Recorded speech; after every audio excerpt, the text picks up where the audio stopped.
Ukraine के दारुल-हुकूमत Kyiv में Kyiv 3 transport and logistics centres इस इमारत पर बहुत बड़ा हमला किया गया है। बैलिस्टिक मिसाइल से हमला किया गया है। ये एक ड्रोन का बहुत बड़ा ज़ख़ीरा था जो यहाँ पर जमा करके रखा हुआ था। बहुत ही स्पेसिफिकली टारगेट करके एक वॉरफेयर जो इलेक्ट्रॉनिक वॉरफेयर सिस्टम है उसको उड़ा दिया गया। रूस की फ़ौज यही नहीं रुकी, ज़पोरोसिया एक इलाका है उनका, वहाँ पर उन्होंने हमला किया। रूस की फ़ौज जो हमले कर रही है वो दरअसल बहुत ही कोऑर्डिनेटेड किस्म के हमले हैं। उनमें बहुत ज़्यादा रब्त है। आर्टिलरी के ज़रिए यानी गोलाबारी के ज़रिए वो अपनी ग्राउंड फोर्सेस को भी आगे बढ़ा रहे हैं और उनकी सपोर्ट पे ड्रोन्स भी आते हैं और उनकी सपोर्ट पे फ़िज़ाइया भी कार्रवाई कर रही है और गाइडेड बॉम्ब्स गिरा रही है। वो यूक्रेन के मुख्तलिफ मकामात पर अपना कब्ज़ा मजबूत कर सकें। ताज़ा तरीन जो हमले किए गए हैं यूक्रेन पर, उसमें रूस की जानिब से 200 ड्रोन्स इस्तेमाल किए गए हैं। इसी तरह इस्कंदर बैलिस्टिक मिसाइल्स का भी इस्तेमाल किया गया है और एंटी रेडार मिसाइल्स को भी इस्तेमाल किया गया है और दिफाई निज़ाम को बहुत ही बुरी तरह धचका पहुँचाया गया है। रूस ने यूक्रेन पर एक बहुत बड़ा हमला किया है और उसके मुख्तलिफ शहरों को निशाना बनाया है। दारुल हुकूमत को ख़ास तौर पर टारगेट किया है और वहाँ पर एक इंतहाई अहम तरीन फैसिलिटी को उड़ा दिया है।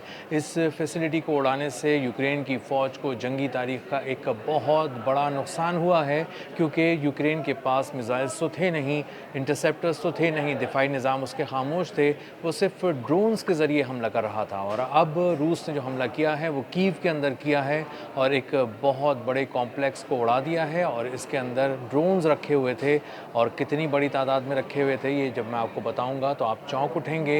ये एक बहुत बड़ा नुकसान है जो यूक्रेन की फ़ौज को लगा है। ये धचका बहुत दिनों तक यूक्रेन की फ़ौज को उठने नहीं देगा और उसके हमले जो रूस पे मुसलसल किए जा रहे थे उनको अब हम ब्रेक लगता देख सकते हैं।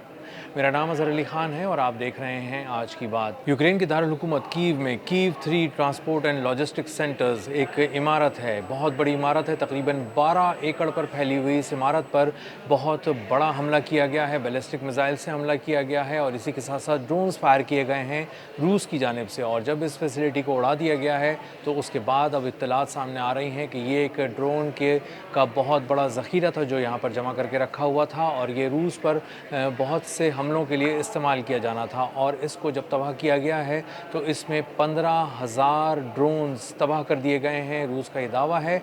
और रूसी फ़ौज ने बताया है कि यहाँ पर बहुत बड़ी मकदार में ऐसे पुर्ज़े भी रखे हुए थे जो ड्रोन्स की मैन्युफैक्चरिंग के लिए इस्तेमाल होते थे।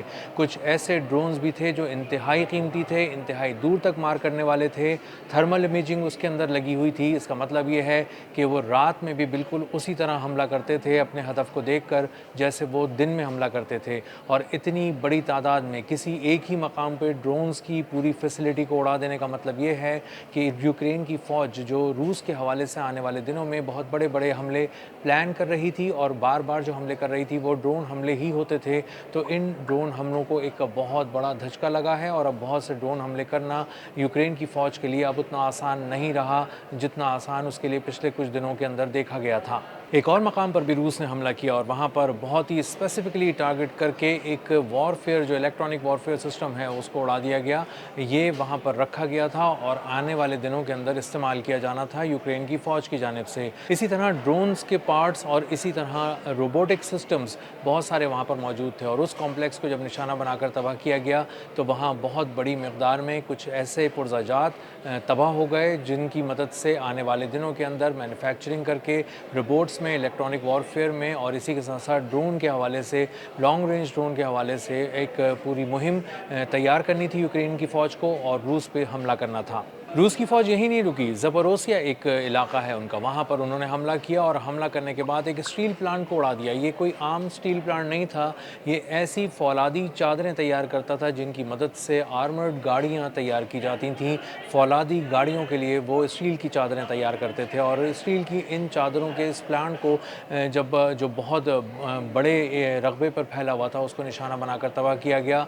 तो ये एक मिलिट्री के लिए धचका है यूक्रेन की, क्योंकि उनकी अब एक बहुत बड़ी फैसिलिटी जहां पर उनके लिए फौलादी चादरें तैयार की जा रही थीं और ये फौलादी चादरें और इससे तैयार शुदा गाड़ियाँ बहुत ही आगे जाके एडवांस में जब पेशकदमी कर रही होती थी, एडवांसमेंट कर रही होती थी अगेंस्ट रशिया, तो बहुत ही अहम किरदार अदा करती थी। और अगर इनकी तैयारी में तातुल आता है तो इसकी वजह से यूक्रेन की फ़ौज को खासा नुकसान पहुंच सकता है। ये एक बहुत ही स्पेशलाइज्ड प्लांट था और इसको निशाना बनाने का मतलब ये है कि उनकी ग्राउंड फोर्सेस को बराह रास्त एक बहुत बड़े नुकसान से दो चार करना है।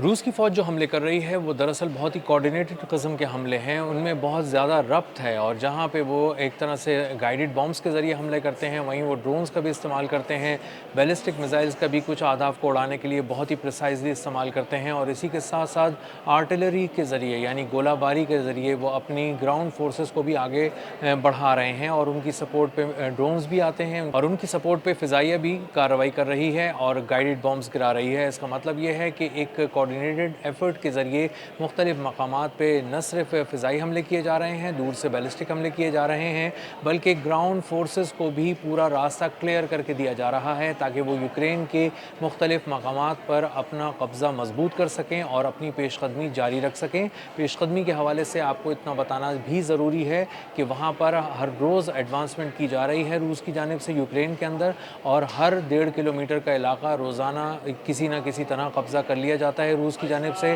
और उसके बाद पेशकदमी रोक दी जाती है, और उसके बाद अगले दिन का इंतज़ार किया जाता है, और शाम के बाद कोई बड़ी पेशकदमी नहीं की जाती। दिन के वक्त दिन की रोशनी में बहुत बड़े और मोहलिक हमले किए जाते हैं यूक्रेन की फ़ौज पे, और थोड़ा सा हिस्सा उनकी ज़मीन का हासिल कर लिया जाता है और उसके बाद उन्हें पीछे धकेल दिया जाता है। ताज़ा तरीन जो हमले किए गए हैं यूक्रेन पर, उसमें रूस की जानिब से 200 ड्रोन्स इस्तेमाल किए गए हैं। इसी तरह इस्कंदर बैलिस्टिक मिसाइल्स का भी इस्तेमाल किया गया है, और एंटी रेडार मिसाइल्स को भी इस्तेमाल किया गया है, और दिफाई निज़ाम को बहुत ही बुरी तरह धचका पहुँचाया गया है। रूस की जानिब से यूक्रेन की बंदरगाहों को ख़ास तौर पर निशाना बनाया जा रहा है, ताक ताक कर वहाँ पर हमले किए जा रहे हैं, बैलिस्टिक मिसाइल्स के भी हमले किए जा रहे हैं और ड्रोन्स के भी हमले किए जा रहे हैं, समंदर में भी हमले किए जा रहे हैं, और इम्पोर्ट एक्सपोर्ट मुकम्मल तौर पर रोक दी गई है यूक्रेन की। जो बहुत से जहाज़ यूरोप से असलहा लेकर आ रहे थे यूक्रेन के लिए, उनको समंदर में ही बहरे असवद में ही ब्लैक सी में निशाना बनाया गया और उनको तबाह कर दिया गया। एक बहुत बड़ा धचका है जो इस वक्त यूक्रेन की फ़ौज को लगा है, क्योंकि वहाँ से जो सामान वो मंगवा रहे थे यूरोप से, अब वो नहीं पहुँच पा रहा, और उन्हें बहुत ज़्यादा हथियारों की कमी का सामना है। जो पोर्ट्स पे बने हुए बहुत सारे ऐसे कॉम्प्लेक्सेस थे जहाँ पर असलहा और हथियार और गोला बारूद स्टोर किया गया था, उन्हें भी निशाना बनाकर तबाह किया गया है। मुख्तलिफ कोऑर्डिनेट्स पे बहुत ही बड़े पैमाने पर अटैक्स किए गए हैं। बंदरगाहों तक आने वाले रास्तों और पुलों को भी ख़ास तौर पे निशाना बनाया गया है, और निशाना बनाकर उन्हें तबाह किया गया है ताकि किसी तरह का भी राब्ता बरकरार न रह सके और ये राब्ता टूट जाए। और अगर इम्पोर्ट और एक्सपोर्ट के लिए कहीं से यूक्रेन के हुकाम कोशिश कर रहे हैं तो उनकी तमाम कोशिशें नाकाम चली जाएं। तो आने वाले दिनों के अंदर अंदाज़ा ये हो रहा है कि ये जंग अब मज़ीद फैलती जाएगी, क्योंकि इसका दायरा बढ़ता जा रहा है। ज़मीनी तौर पे भी जो ग्राउंड फोर्सेस हैं रूस की, वो भी आगे बढ़ती जा रही हैं, और मुख्तलिफ जगहों पर बहुत टफ़ टाइम देने के बाद अब अपनी पेशकदमी जारी रखे हुए हैं। और इसी के साथ साथ एरियल बम्बार्डमेंट भी बहुत ज़्यादा हो रही है, और इसी के साथ बैलिस्टिक मिसाइल और ड्रोन मिसाइल्स के अटैक भी रूस की जानिब से यूक्रेन पर बढ़ते जा रहे हैं। ज़ेलेंस्की पे प्रेशर बढ़ रहा है, यूरोप और अमेरिका उसकी मदद को नहीं आ रहे जिस तरह उन्होंने वादा किया था, और अब यूक्रेन बहुत ज़्यादा मुश्किल में है, और आने वाले दिनों के अंदर उसकी मुश्किलात मज़ीद बढ़ती हुई नज़र आ रही हैं। अब तक के लिए इतना ही, मिलते हैं अगले व्लॉग में किसी नई खबर, नई तज्ज़िया और नए ज़ाविये के साथ। अल्लाह हाफ़िज़।